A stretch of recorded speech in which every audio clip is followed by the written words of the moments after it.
طائف کے انسیڈنٹ میں last time میں نے آپ لوگوں کو رسول اللہ صلی اللہ علیہ وسلم کی وہ دعا سمجھائی تھی، ٹھیک ہے، اور اس دعا میں فلسفی آف دعا ہے کہ دعا مانگنی کیسے چاہیے اور اللہ کون ہے، یہ آپ کو اندازہ ہوگا اس دعا سے، ٹھیک ہے۔ سیرہ کا ایک بہت بڑا فائدہ پڑھنے کا اور سمجھنے کا یہ ہوتا ہے کہ آپ کا زندگی کا فلسفہ کلیئر ہو جاتا ہے، آپ کو سمجھ آ جاتی ہے کہ زندگی میں نے کس کنسیپٹس کے ساتھ زندگی گزارنی ہے، اور یہ بہت بڑی بات ہے، بہت بڑی بات ہے۔ دیکھیں، ایک اچھے ایجوکیشن سسٹم کا مقصد بھی یہ ہوتا ہے کہ ہمیں زندہ رہنے اور جینا سکھائے، یہ نہیں کہ بس ہمیں پیسے کمانا سکھائے، وہ تو ایک بہت ہی اس کا مائنر سا بینیفٹ ہے۔ اصل ایجوکیشن سسٹم کا بینیفٹ یہ ہوتا ہے اور مقصد ہوتا ہے کہ بھئی ہمیں چیلنجز سے ہم نے کیسے گزرنا ہے، ہم نے زندگی میں مختلف سچویشنز میں کیسے ڈیل کرنا ہے وغیرہ وغیرہ۔ تو یہ سیرہ اللہ کے نبی صلی اللہ علیہ وسلم کے بارے میں اللہ نے خود کہا کہ تمہارے نبی میں تمہارے لیے بہترین مثال ہے، ہر طرح کی بہترین مثال ہے۔ اوکے، یہ دعا میں دوبارہ بتاتا ہوں، کچھ چہرے نئے نظر آ رہے ہیں۔ رسول اللہ صلی اللہ علیہ وسلم پہ پتھراؤ ہوا، ہمارے نبی پہ لہو لہان ہوئے، اور بہت یہ اس پہ جتنا غم کیا جائے اتنا کم ہے، لیکن میں نے آپ کو ایک بڑا امپورٹنٹ پوائنٹ بتایا تھا لاسٹ کلاس میں کہ سیرہ میں آپ ایک بار بھی رسول اللہ کو یہ انسیڈنٹ مینشن کرتے خود نہیں دیکھیں گے۔ اس سے کیا ثابت ہوتا ہے کہ ہمارے نبی صلی اللہ علیہ وسلم اللہ سے ایمپتھی لیتے تھے، لوگوں سے نہیں۔ سمپتھی لینی ہے تو اللہ سے لیں۔ ایک بار یہ دعا کر لی، اللہ کو رو کے دکھا دیا، سمپتھی لے لی، اس کے بعد کبھی مینشن نہیں کیا۔ صرف تب مینشن کیا جب حضرت عائشہ نے خود پوچھا کہ آپ پہ سب سے ہیوی انسیڈنٹ کون سا تھا؟ کیا احد کا تھا؟ جو احد کی شکست تو نہیں کہیں گے، احد میں جو بھی حادثات ہوئے اس کے بعد تو نبی صلی اللہ علیہ وسلم نے پھر مینشن کیا کہ عائشہ تمہارے لوگوں نے مجھے بہت دکھ دیا تھا، یعنی طائف کے لوگوں نے، لیکن تب بھی کوئی ایسا سینٹینس نہیں کہا جس سے سمپتھی لینا جو ہے وہ واضح ہو رہا ہو۔ اس میں بڑا امپورٹنٹ پوائنٹ ہے کہ دیکھیں، مسلمان سٹرونگ ہوتا ہے، سمپتھی اللہ سے لینی ہے ہم نے۔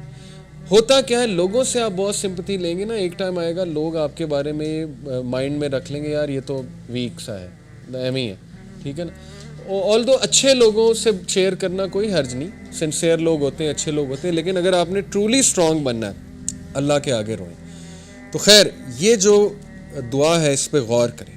او Allah, to you I complain of my weakness of strength and my helplessness and loneliness before men. اے اللہ، میں آپ سے شکایت کرتا ہوں۔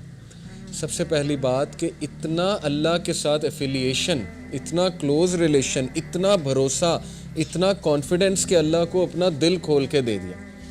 شکایت دو طرح کی ہوتی ہے، اس دعا سے یہ بھی ثابت ہوتا ہے، ٹھیک ہے۔ جیسے حضرت یعقوب نے سورہ یوسف میں آتا ہے، انما اشکو بسی و حزنی اللہ، بے شک میں اپنی شکایت، اپنا شکوہ کس سے کرتا ہوں؟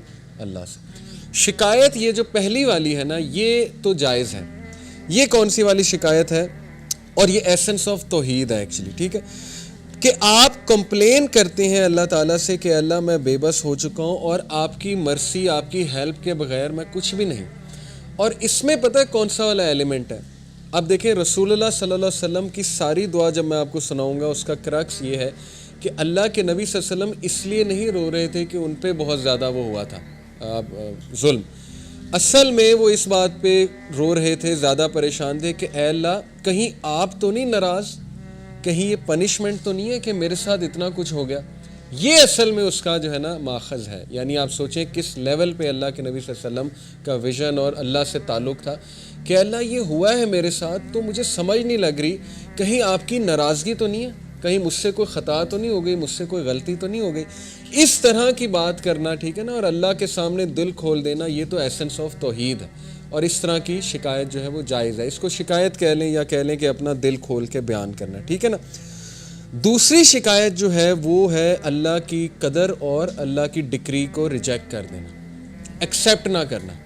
اور زیادہ تر لوگ جو ہے وہ اس کا شکار ہو جاتے ہیں کہ جب ان کے ساتھ کوئی خدا نہ خواستہ، اللہ نہ کرے، کوئی ایسا حادثہ ہو جائے، کوئی ایسی چیز آ جائے جو انہوں نے ایکسپیکٹ بھی نہیں کی ہوئی تھی، تو وہ بجائے کہ اللہ کے آگے رونے کے یا اللہ سے مدد طلب کرنے کے، وہ فوراً یہ کہتے ہیں کہ یہ ہوا کیوں ان دا فرسٹ پلیس۔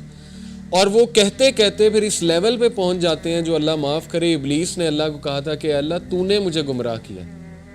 یہ ابلیس کے الفاظ ہیں قرآن میں کہ بے شک since you have led me astray, اس لیے اب میں ان ہیومن بینگز کو نہیں چھوڑوں گا۔ اس نے بلیم کس کو کیا؟ اللہ کو۔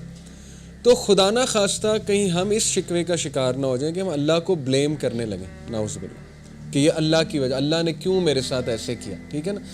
انسان ہے، نکل بھی سکتے ہیں ایسے الفاظ، لیکن یہ کہ توبہ کر لی جائے، فوراً سے ریٹرن ہو جائیں، فوراً سے جو ہے وہ اللہ تعالیٰ کے بارے میں پازیٹیو ہو جائیں.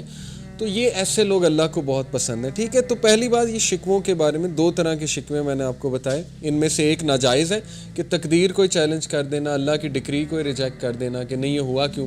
جیسے کچھ لوگ ان کے فادر کی ڈیتھ ہو گئی، مدر کی ڈیتھ ہو گئی، ایکسیپٹ ہی نہیں کیا، دین سے بھی دور ہو گئے، نمازیں پڑھنا چھوڑ دیں کہ نہیں یہ ہوا کیوں.